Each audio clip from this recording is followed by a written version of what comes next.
अगली खबर आपको कानपुर से बता दें, जहां लोकसभा में बहुजन समाज पार्टी ने कुलदीप भदौरिया को अपना प्रत्याशी बनाया है। कानपुर में चुनाव लड़ने से लेकर विरोधी पार्टियों पर कुलदीप भदौरिया ने तंज कसा है। आइए जानते हैं क्या कुछ कहा उन्होंने।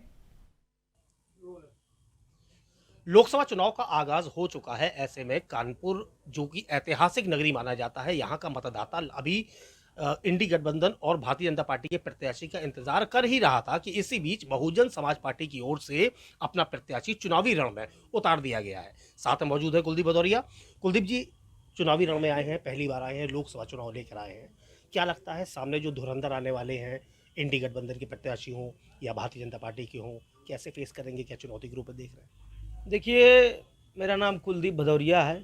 बहुजन समाज पार्टी माननीय मायावती जी ने, बहन जी ने हमारे ऊपर जो ये अटूट विश्वास किया है, उसके लिए मैं उनको बहुत बहुत धन्यवाद और उनका आभार प्रकट करता हूँ सर्वप्रथम। दूसरी बात ये है कि भारतीय जनता पार्टी हो या इंडिया गठबंधन हो, मैं समझता हूँ कि जिस तरह से माननीय बहन जी ने मेरे ऊपर भरोसा किया है, उस भरोसे को ऊपर उठाने के लिए, उसको दिल्ली तक पहुंचाने के लिए मैं ज़मीन से आसमान तक जितनी हो सकेगी, जहां तक हो सकेगी, हर तरह की कोशिश, हर तरह का प्रयास मैं करूंगा जीतने के लिए। और माननीय बहन जी के इस आशीर्वाद रूपी टिकट को जीत करके मैं उनके चरणों में डालूंगा और डालने का प्रयास करूंगा। देखिए, कानपुर की बात की जाए तो चुनाव की नज़र से देखा जाए तो एक ऐतिहासिक नगरी है। बड़े बड़े यहाँ पर चुनाव हुए, बड़े बड़े आंदोलन हुए। मजदूरों का ये एक वक्त था, एक समय था जब मजदूरों का ये शहर कहलाता था। ऐसे में क्या लगता है, जो बहुजन समाज पार्टी है उसका जो कोर वोट बैंक है दलित, पिछले 10 साल से भारतीय जनता पार्टी काबिज है सत्ता पर, कहीं ना कहीं से दलित वोटों को लुभाने का भी काम कर रही है। राष्ट्रपति भी उन्होंने दलित दिए, तो ऐसा नहीं लगता कि कुछ कोर वोट जो है बीएसपी का कटेगा?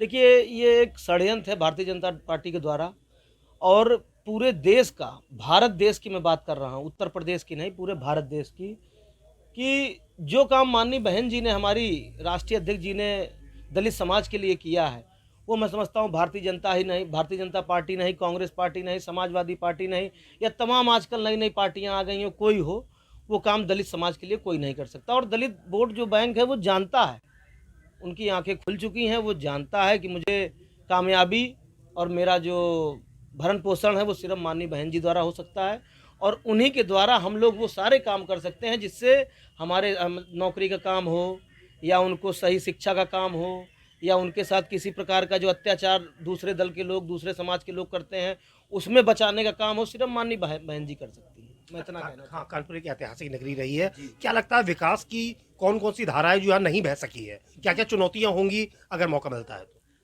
सर्वप्रथम आप लोग देख रहे हैं, जैसे आज कानपुर में सड़कों की बड़ी तकलीफ है। शिक्षा के मामले में कानपुर बहुत पिछड़ा होता चला जा रहा है, और तमाम जैसे चीज़ें हैं, शिक्षा का मामला है, सड़कों का मामला है, बेरोजगारी है, और आप देख सकते हैं तमाम तरह तरह की दिक्कतें फेस करनी पड़े दलित समाज को, सर्व समाज को फेस करनी पड़ रही इस भारतीय जनता पार्टी की सरकार में। इसके लिए हम डटकर मुकाबला करेंगे और हम चुनाव लड़ेंगे उसके लिए। माननीय बहन जी के तो ये थे हमारे साथ कुलदीप भदौरिया, बहुजन समाज पार्टी से ये प्रत्याशी कानपुर लोकसभा क्षेत्र से चुने गए हैं, और लगातार युवा हैं और पूरी मेहनत के साथ, पूरे जोश के साथ इस बार लोकसभा चुनाव के रण में उतर चुके हैं। फैसला क्या होगा ये तो कानपुर का मतदाता ही तय करेगा। बलराम पांडे।